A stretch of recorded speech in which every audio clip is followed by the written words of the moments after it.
Hello, Tim. This is Coach Dick LeBeau, the old Pittsburgh Steelers defensive coordinator, retired.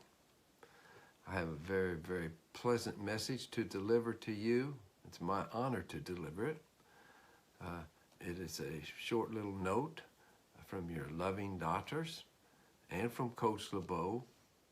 We want to wish you, Tim, the most glorious and joyous Father's Day that you've ever experienced.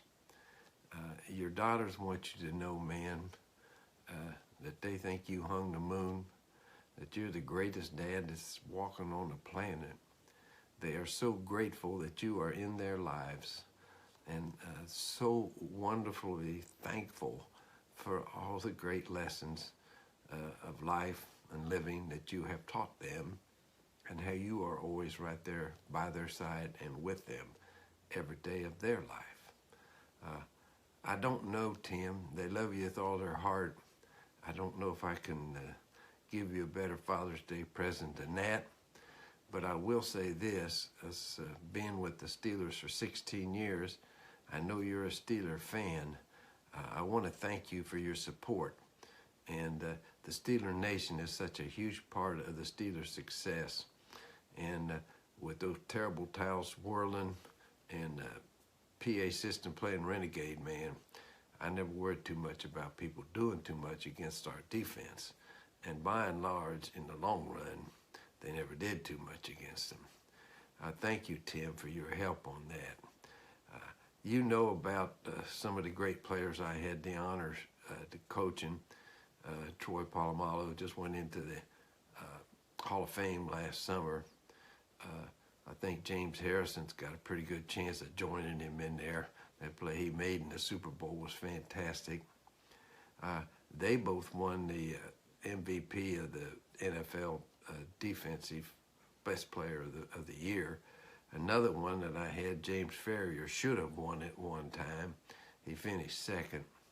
Shouldn't have happened. The guy who finished first, we beat him 3 times that year, and our defense outplayed him, outscored him, and out-statisticed him all the way through the year. But Ferrier didn't get it. But I always count on him as 3 most valuable player award winners that I got to coach. I thought you might want to hear about a couple guys that never said much. Ferrier was our captain, talked a lot. Troy led by what he did. Harrison was just a guy that nobody messed around with. He was a bad dude on that field. And I'm proud of every one of them. Ryan Clark was so much a part of Troy's success because he always had the other half of Troy. I don't know how they did it, just mental telepathy, I think. They sure didn't say nothing. But 2 guys you might want to know a little bit about, Casey Hampton, our nose tackle, and Ike Taylor. They never said nothing all week long. They just showed up, dressed up, and played up, man. They were tough. Casey, they got to running, he was so big and strong, they couldn't do nothing with him. They got to running as fast as they could to the sideline.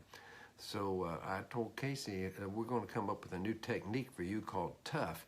And when that center takes off running like he does for the sideline, just go in behind, and you'll have the freedom to do that. And then Larry Foote and James Ferrier can come in the back door because they'll know that I'm calling tough. So I'm going to say tough on the defenses when I want you to do that or give you the freedom to do it. I said, now listen, I'm going to rely on you. You don't say much. You got to tell me when they're doing that, sprinting that center, because I can't always see it from the sideline. All Casey would ever say in the game ever, if he walked by me, he'd look over his shoulder and he'd say, well, Coach, about time for a little tough. So we'd start running some tough. Then he'd in there and bury the running back or the quarterback before he even got started. So that was the end of that running to the sideline on him. The other guy who never said nothing was Ike Taylor. Ike will come in on our first meeting week. We come in on Monday and go through the last week's game. They got Tuesday off, so Wednesday's when we start putting the game plan in. Ike will come up to me in the morning and he'd say, Coach, who I got this week? And I'd tell him, I always put him on their best receiver. He never complained. He wanted that challenge.